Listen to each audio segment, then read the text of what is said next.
Kaixo, urtea bukatu da eta hemen ditugu gure ikasleen lan guztik. Esan behar dugu, beti hasten garela arkatzarekin eta aurten ere arkatzarekin hasi gara. Portamina erabili dute, formato txikiagoa izan da eta izan da gaia nahi zutena. Eta ikusten dugun bezala, animalik, erretratok eta pixkat denetatik daude.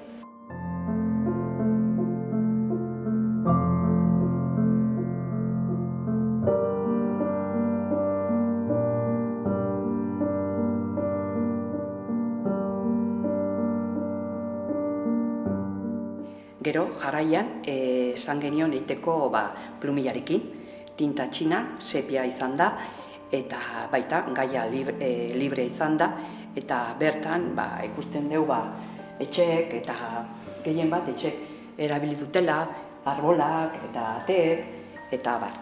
Gero goiko alden, hirugarren ariketa izan da akuarelarekin. Gaia baita libre izan da, eta hemen erabili dute kolore guztik, eta baita plumilla. Denak ez dute plumilla erabili, baina ariketa zan akuarela eta plumilla.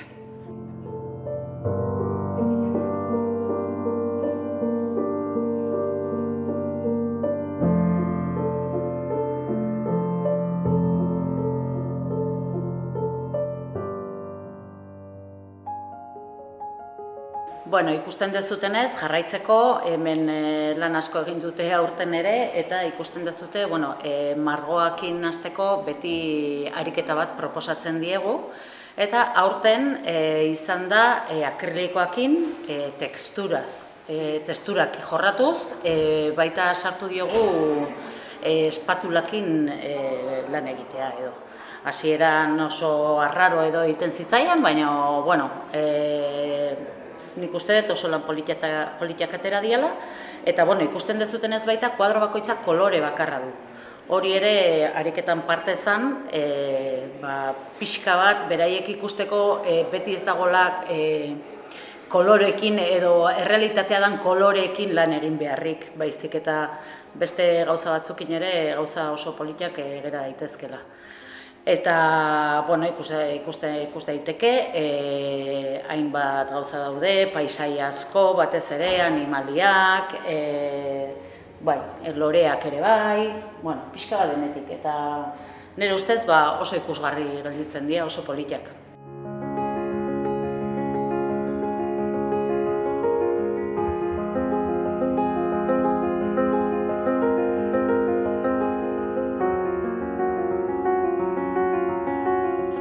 Eta kurtsoa aurrera junala, ariketa bukatu duten einen, jundia beste ariketa batzuk egiten, hori bakoitzak nahizuna egiten zuen, eta bai teknika ere nahizutena erabili zezaketen. Gehiengoak hala ere akrilikoa jarraitzen du erabiltzen, eta hemen ikusten da normalean ariketa txikiagoak egiten dituztela. Beti. Besteak handiak dira, guk esaten diagulako egiteko. Ez dakit ez dian ausartzen, o gero ez dakit zer da, edo beldurra, baina beti horregatik esaten diagun lehenengo ariketa handin egiteko. Hemen ikusten dezute hori, bete denetik dagoela baita, paisaiak, loreak, pixka bat denetik. Eta hor bakoitza jorratu du nahi izan duna. Jakin dezazuten, erakusketa hau dela helduena egongo da gaurtik, 10-etik 18 bitartean, eta gero aldaketa egongo da, eta 20-tik 30-era txikien erakusketa izango da.